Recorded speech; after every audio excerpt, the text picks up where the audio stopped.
আসসালামু আলাইকুম, আশা করি সবাই ভালো আছেন। ঈদ মোবারক। আমাদের আমেরিকাতে আজকে ঈদ ছিল, গতকাল। আজকে এখন রাত 1:44, তার মানে ঈদের একদিন পরে। তো আমি আসছি আলবানিতে, একটি শহর, পুরো গ্রামের মতো। এখানে আমরা আজকে মানে সকালে 8টার সময় আমরা কোরবানি দেব, আল্লাহ যদি দেওয়া হয়। তো এখানে এসে আমি ভাবলাম যে একটা বিষয় নিয়ে আপনাদের সাথে কথা বলা খুব দরকার ছিল, এবং আমার একটা রেকর্ড রাখার জন্য একটা ভিডিও করেছিলাম। প্রেসিডেন্ট পুত্র হান্টার বাইডেন, সেটার ছিল নাতি নাতনি তো দূরের কথা, প্রেসিডেন্ট পুত্র ছাড় পাওয়ার কোনো সুযোগ নেই আমেরিকাতে। সেখানে হান্টার বাইডেনের কয়েকটা মামলা চলমান ছিল, যার মধ্যে ছিল অস্ত্র মামলা, মাদক সেবন মামলা, টাকা পাচার মামলা শুরু করে আরও কিছু মামলা নিয়ে কথা বলেছিলাম।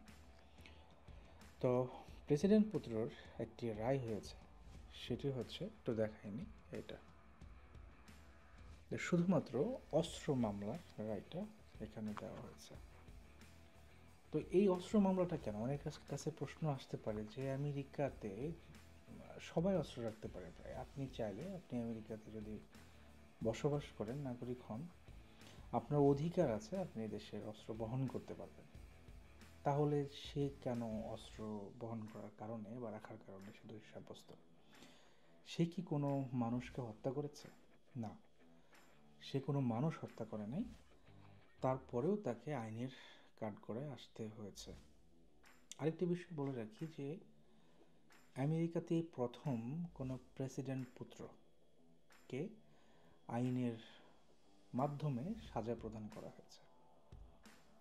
তো আপনি চিন্তা করে দেখেন, আমেরিকার মতো একটি জায়গা যেখানে সারা বিশ্বের মোড়ল হিসেবে বলা হয় যে প্রেসিডেন্টকে, তার সন্তানকে সাজা দেওয়া হয়েছে আজকে একটি অস্ত্র মামলার জন্য। কেন দেওয়া হলো ব্যাখ্যা আছে, আমি আপনার ছোট করে বলি। প্রেসিডেন্ট পুত্র মাদকাসক্ত ছিল, যেটা বাংলাদেশে বলা হয় নেশাখোর। সারাদিন নেশা করে ঘুমিয়ে থাকে, তার কাজ হচ্ছে পাগলামি করা। ঠিক এমন একটি পর্যায়ে একসময় ছিল, এখন সে বেরিয়ে আসছে।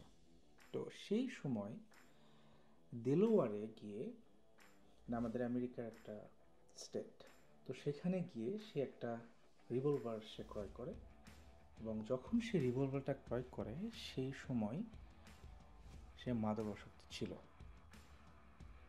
এই কারণে এই মামলার রায়টি আজকে হয়েছে, যে শুধুমাত্র সেই সময় সে মাদকাসক্ত ছিল এবং সেখান থেকে সে বের হয়ে আসে নাই, সে সার্টিফাইড ছিল না, এই কারণে তাকে এই আইনের কাঠগড়ায় আসতে হয়েছে।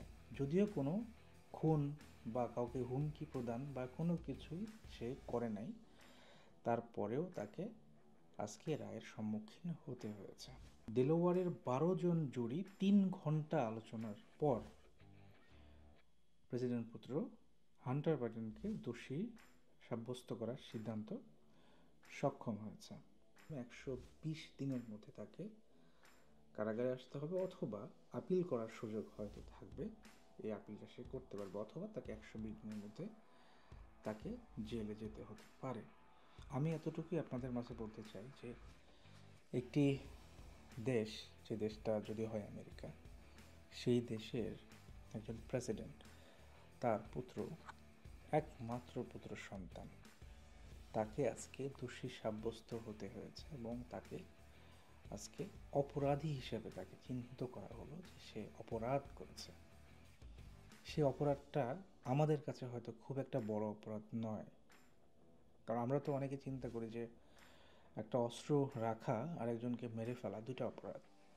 কিন্তু এই দেশের আইনটাকে একটার সাথে একটা এমনভাবে জড়িয়ে রাখা হয়েছে, যেটার মাধ্যমে যদি কেউ অপরাধ করে, করার আগে যেই কাজগুলো আছে সেটার সাথে যদি জড়িত হয়, তাহলে তাকে ওই যে অপরাধ করার সাজাটা তাকে দেওয়া হবে। এবং এটাই সেটা হয়েছে। প্রেসিডেন্ট তার সন্তান হান্টার বাইডেনকে আজকে বিচারের সম্মুখীন হতে হয়েছে, এবং তাকে তার সাজা প্রদান করা হয়েছে। হয়তো তার আপিল করার পরে এটা নিয়ে কথা হবে, কিন্তু সবচেয়ে বড় কথা যে একজন প্রেসিডেন্ট তার সন্তান, একমাত্র পুত্র সন্তানকে আজকে একটি অপরাধের কারণে তাকে সাজা প্রদান করা হয়েছে। এটা থেকে আমরা অনেক দেশ, অনেক ব্যক্তি, অনেক প্রতিষ্ঠান আমরা শিক্ষা নিতে পারি। ক্ষমতা থাকলেই যে সেটার অপব্যবহার করতে পারে বা এটা করতে পারার সুযোগ দেওয়া হয়, এটা আমেরিকা মিথ্যা প্রমাণ করেছে। কারণ আমেরিকাতে প্রতিটা সেক্টর, প্রতিটা জায়গা, প্রতিটা মন্ত্রণালয়, আমি যদি এভাবে বলি, সবাইকে স্ব ক্ষমতায় দেওয়া হয়েছে। যেটা আমরা অনেক দেশে আমরা বলি যে এই বিভাগটা স্বতন্ত্র বা এটা হচ্ছে তার নিজের গতিতে চলে।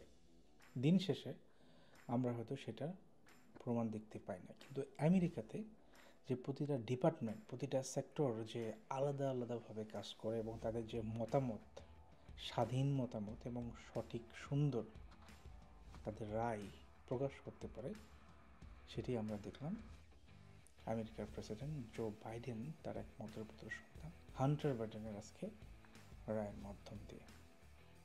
ভালো থাকবেন, দেখা হবে অন্য কোনো ভিডিওতে। আল্লাহ হাফেজ।